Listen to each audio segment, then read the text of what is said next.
is, sometimes when things feel dark, it feels like you don't have power, but I promise you, each and every one of you, you have real and useful and practical power. I have a girlfriend who told me once of encountering a woman in the restroom of an airport, in this place where nobody stops and stays for more than they absolutely have to. And she was there sobbing, crying uncontrollably. She was just brokenhearted for some reason. And my friend thought, I have no words. I don't know this woman. She's a stranger. She's probably heading to the other side of the world. Like, what can I do? And she remembered she had a little packet of tissues, of Kleenexes, in her pocketbook. So she got them out and handed them over. Well, that's not a lot, is it? I mean, really, you're in the restroom with the entire paper towel dispenser right there. So does she really need the Kleenexes? Here's the thing. It's not the Kleenexes. It's the human connection. It's the action that says, I see you, and I know that feeling of deep grief. And what little I have, I will share with you. It is that deep art of hospitality brought into an improbable moment. You might ask, what is good right now? And then you might make time to be no other than you are right now, because the truth is you are good right now. You are enough. In this season, you are enough. And when you find yourself in the presence of something good, it is right to shout out the praise. It is right to sing the glories. It is right to celebrate what is good and add to it as much as you can. And right now, I invite you to live in the paradox, because I just said that that you are good, that things are good, right? Like things are, I do mean that. That is true. Now I'm going to tell you the other truth. Things are kind of horrible in the world right now. I hope this doesn't come as a big surprise to anyone. The virus is terrible. We are losing people. I heard one report that said that we're losing like a person every minute or even more frequently than that to this virus. That is terrible. And also, a vaccine will come. Our president is acting kind of like a toddler. That is terrible. That is embarrassing on the world stage. That is doing real harm to real people. And a new president will come. The nights are getting longer. The nights are getting longer. The dark is getting deeper. And there is no force in this universe that can stop the solstice from coming. There is no force that will stop the light from growing. The other thing that's really not good is that people, like individual humans, are behaving badly. There was an incident recently in Westchester where a family received a remarkably awful, awful letter that was just phenomenally racist. There was an incident that I read about on Nextdoor here in Wyoming, where I live, where someone's flags, their transgender and their rainbow flags were burned and left in the street. That's bad. That is humans behaving badly for no reason other than hatefulness. And it is real, and I fear it is increasing in some ways. And I tell you, there is hope. There is hope because good people are refusing to stay silent. We are, in fact, saying that this is not okay. We are choosing to move in a better direction. Not all of us, but some of us, and every day, one more. So I'm telling you that things are really bad and things are good. That's not simple. That's not easy. That's an impossible paradox. Now, here's the thing. Come live in the middle of that paradox with me. Come live in between. Things are really, really hard and things are getting better. Come hold those two impossible truths together. And that is what it means to be a person of faith and grace, to celebrate our human goodness and mess up all the time, and know that there is grace to meet us. Hey, I have a story, a true story from Christmas many years ago. This particular Christmas, I had planned a Christmas Eve service with the director of music who we shared with a nearby church. This actually is a really good idea for staffing. If you have two small congregations, is to share a staff member. Sharing them on Christmas Eve, it turns out, was not the best idea I ever had. So the idea was that he would go do the first congregation, their Christmas Eve service, and then he would come do our Christmas Eve service. That made sense. And I really love the song In the Bleak Midwinter. But I had only ever heard the Unitarian version because, you know, like we change words. So if you have your hymnal, it's number 241 in the hymnal. It's beautiful. Okay, eventually I heard the version on Doctor Who, but that's another story. At the time, the only version I knew came in this lovely gray hymnal, where we really do celebrate the humanity of Jesus, and we celebrate the power of the poor and the humility of being born in a barn, right? There's grace in that. So anyway, back to Christmas Eve. I had this music director who was going to be coming from the other congregation, coming to our church for Christmas Eve, and bringing a friend to do the to sing the song In the Bleak Midwinter, which I thought was, oh, let me, this is the way we talk about Christ in the Unitarian hymnal. In the song, we say, Christ, a homeless stranger, so the gospel say. And we sing, once more, child and mother weave their magic spell, touching hearts with wonder, words can never tell. In the bleak midwinter, in this world of pain, where our hearts are open, love is born again. Isn't that lovely? Well, that just warms my heart each and every time. I love it. I love it. So you can guess what happened. First thing that happened is that the other church ran late. Fine.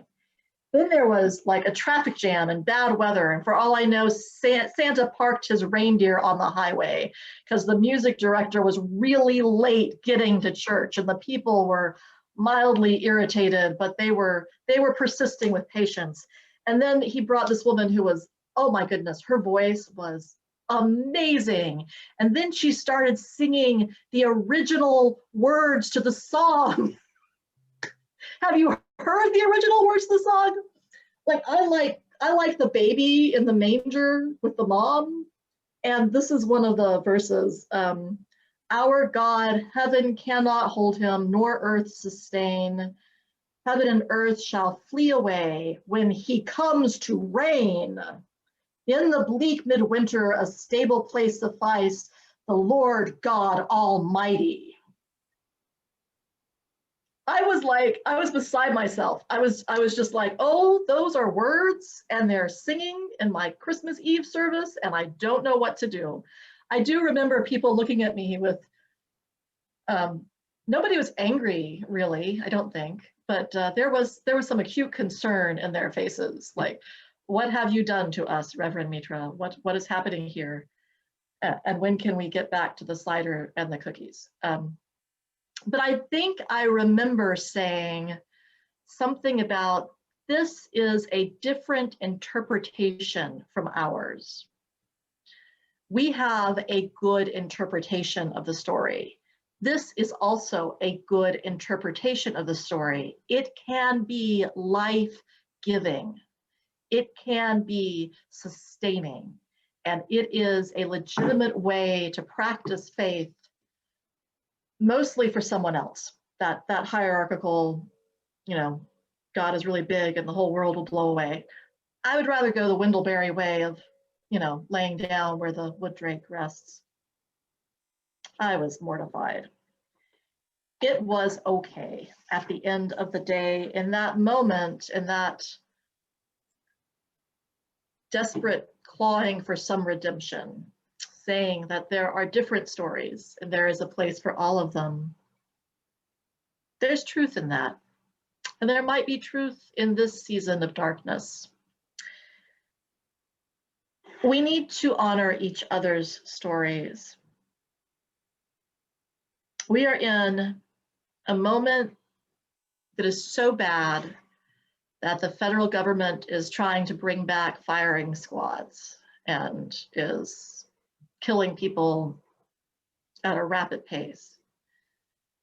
And we're in a moment where if you go outside and stand in the grass at just the right time, the sunlight will hit the frozen dew and the entire world will glitter like magic. That is the moment that we are in.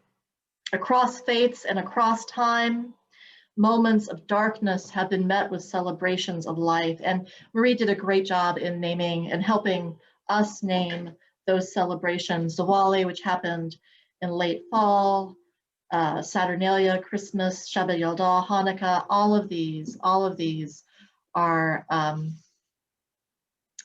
holidays of paradox. They are bringing light in the darkness. In the depth of the night, they call us to celebrate life and celebrate light. I used to think that this was purely grounded in our natural embodied existence, okay? So I used to think this really did come from the liturgical calendar of the sun. I'm beginning to think, just like enlightenment, the enlightenment of Buddha is celebrated at this season, that it's also an internal motor, right? There's also an internal bringing of the light that we celebrate. And so it's natural, it's outside, and it's inside with enlightenment, and it is communal. It is a justice-seeking light that we are called to each and every time. It has to do with more than just ourselves, more than just the season. We turn to the light outside because the planet keeps its solstices. It keeps that deepening of darkness and that growth of glowing sunlight. We turn to the light inside because love calls us to. I think this is the story of Buddha's enlightenment. This is the story of the Christian tradition where on this day at Christmas, love comes to life. Both are stories that call to the heart of us and whisper, even in the dark, you are loved. Therefore, love one another. We turn to the light in each and every neighbor because the dark teaches us compassion. We are alone. You remember, oh, so long ago, the same service where we listened to be lamps unto yourselves. We are alone, we travel our own path, and yet we are always in and of community. I want to share with you a little tiny story from Noah Ben Shea, who tells the story of a conversation between Jacob and Mr. Gold. Mr. Gold says, Jacob, where do you find the strength to carry on in life? And Jacob says, life is often heavy only because we attempt to carry it. But I do find strength in the ashes. In the ashes? Asked Mr. Gold. Yes, said Jacob with a confidence that seemed to have traveled a great distance. You see, Mr. Gold, each of us is alone. Each of us is in the great darkness of our ignorance, and each of us is on a journey. In the process of our journey, we must bend to build a fire for light and for warmth and for food. But when our fingers tear at the ground, hoping to find the coals of another's fire, too often what we find are the ashes. And in these ashes, we will not find fire or light or warmth. And there may be sadness, but there is also testimony, because these ashes tell us that somebody else has been in the night, somebody else has bent to build a fire, and somebody else has carried on. And that can be enough sometimes. In this season of dark, remember that we are the travelers seeking warmth from others, and we are the traveler building fires for others to find. The journey can be long and it can feel lonely, but we are never alone. Charles spoke of feeling rudderless without a creed. It is true, we do not have a creed in this tradition, but at St. John's we have a story. Actually, we have many stories at St. John's. One of the ways to tell the story of our church is that we are a church begun by immigrants that welcomes immigrants. We can be grounded in that, and we can allow that story to call us forward. There's a song that I want to share with you. I have chosen a video of another Unitarian minister singing this song. You will notice the references he makes are references to legislation that are no longer, the specifics are no longer relevant. The internal struggle with celebrating and recognizing and supporting immigrants' rights is as true now as it ever has been. And you will notice that he is not the original singer of the song. And I was torn because I wanted to highlight the original guy because that's the guy who did it. But here is this minister singing to a congregation, and I want to sing with you. And so the compromise is that we will, in a moment here, we will listen to the minister and join in singing as you are willing. And then in our Facebook page, we'll post a link to the original artist and the original song. I highly recommend that you look at that because the images are so powerful. It is